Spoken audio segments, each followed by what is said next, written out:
Hi everyone and welcome. My name is Luna and I make Animal Crossing videos every single week. So if you're into that, consider subscribing to join our little AC family. So 2 videos ago, I created this sunken fairy garden with this bridge here that overlooks the sunken area. I still need to fix this little area here, but anyways, with this sunken area that I created, I kind of want to create another sunken area that will lead you to maybe like 1 or 2 villager homes, because I have to start moving my villagers off of the beach and onto the actual island.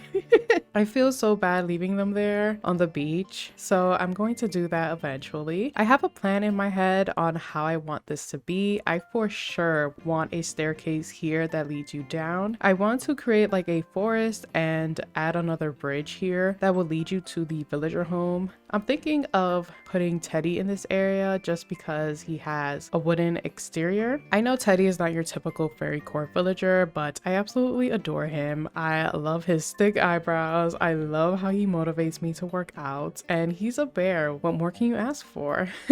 I also want to go villager hunting again, but none of my villagers want to leave my island, which I don't blame them, but I don't want them to leave either. But I did do a poll on my community tab and majority said to kick out Marty. I literally only have Marty, well, because for one, he's super cute, and two, I was inviting villagers using my amiibo cards just to have 8 villagers living on my island already, because I wanted to unlock the terraforming app. So I invited him and he ended up staying. I feel bad like kicking out my villagers just because I get so attached to them. I try not to because I want to experience other villagers, but it's so hard. They're like our babies, you know? So I try to give them away to someone that would love them. I don't like kicking them out and letting them go to the voided place that people keep talking about. But yeah, I want to go villager hunting again for Filbert. I want Filbert. I need Filbert. I just want him on my island.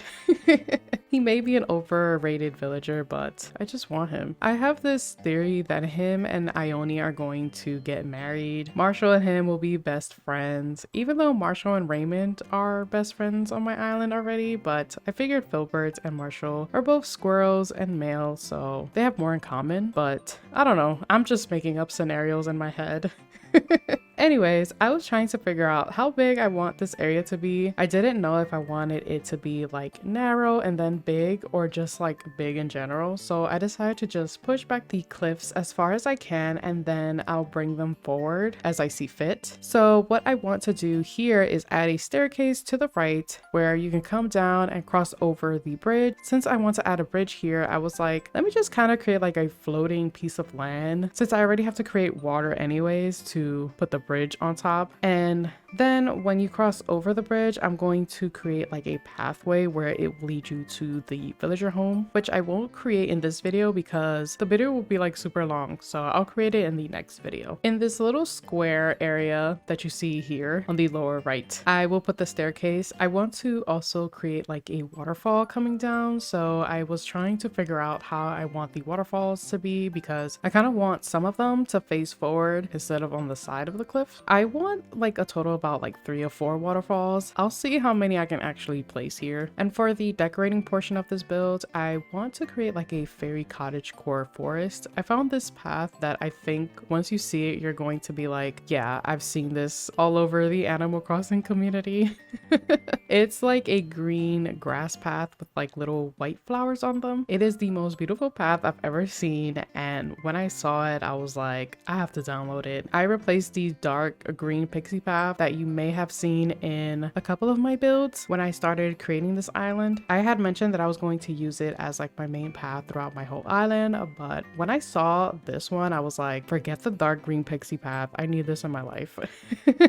I dug some holes just to give me like a guide on where I was going to put these trees and how much space I was going to need to create a river, because you know how this game is, you can't place a tree too close to the water or a cliff. So I just dug a few holes just to see where I want the trees to go. For this island, I must say that I put in a lot more effort on the terraforming. Like, I'm getting a lot better at terraforming. I'm okay compared to like other people, but I feel like this island I'm doing a lot more intricate design designs, which I'm here for.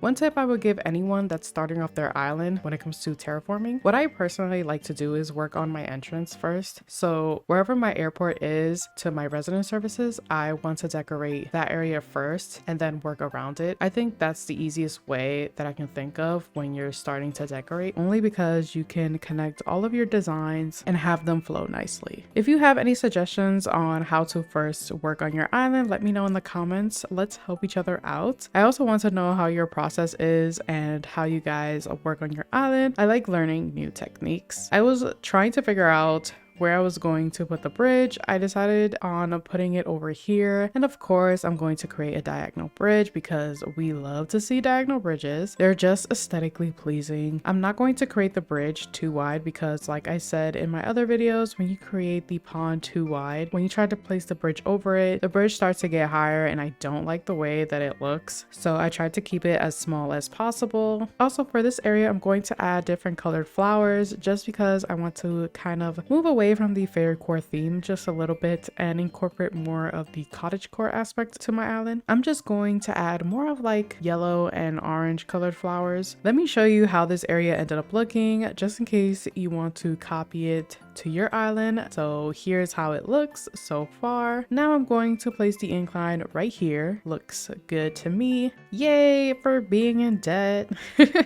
So I have like a quick little story time for you guys. If you didn't know, this is my first Animal Crossing game ever. I started playing this game because I saw how popular it was getting in the beginning of 2020, and I was hearing that it's similar to like Sims and all of these nice things, and I was like, let me just start playing and see how it goes. If you didn't know, I'm super obsessed with Star Wars. I named my first island Skywalker after Anakin Skywalker, of course. By the way, this is the green path that I was talking about. But back to the story. So my island was supposed to be Star Wars themed, and I saw like so many people create their islands and stuff, and I was like, ooh, I want to be as good as these people that I'm looking at. People are so creative and amazing. I remember working on my island for hours. I would go to sleep every night at like 2 a.m. When I was done, I thought it was the best thing that I ever created. I was like super proud of it. I was trading with some people on Nookazon, and it always takes just one person to ruin your whole mood. This one person came over to my island and asked to look around, and I was like, yeah, because I worked so hard on it. So I was like, yeah, go for it. Like, go ahead, go look around. After like maybe like 2 to 5 minutes, like it was like 5 minutes, which I thought was like super quick to like look at my whole island. And this person was like, wow, your island isn't that great as I thought it was gonna be, and left my island. And on top of that, they trashed my island and stole all of my gold roses. Like, they plucked it and my pumpkins. Not going to lie, that hurt my ego, and this person didn't even know how long I worked on my island. Like, I literally stood up for 2 weeks going to sleep at 2 a.m. just to finish my island. So hearing that hurt my feelings. But being on the internet, there's a lot of trolls out there, so I didn't really care. But I was like, I love my island, so I don't care what you have to say about it. But I ended up deleting that island anyways, just because I had a Switch 1 and it was lagging crazy and I couldn't really decorate on there anymore. So yeah, the moral of that story is don't let anyone tell you that your work is not good enough, because deep down inside of them, they're jealous of you, just like that person was jealous of my island. Even though I look back at it, it's like, it's okay for like a person that's starting out, but it wasn't the best. I just felt like I needed to tell that story. I feel like someone had to hear that, right?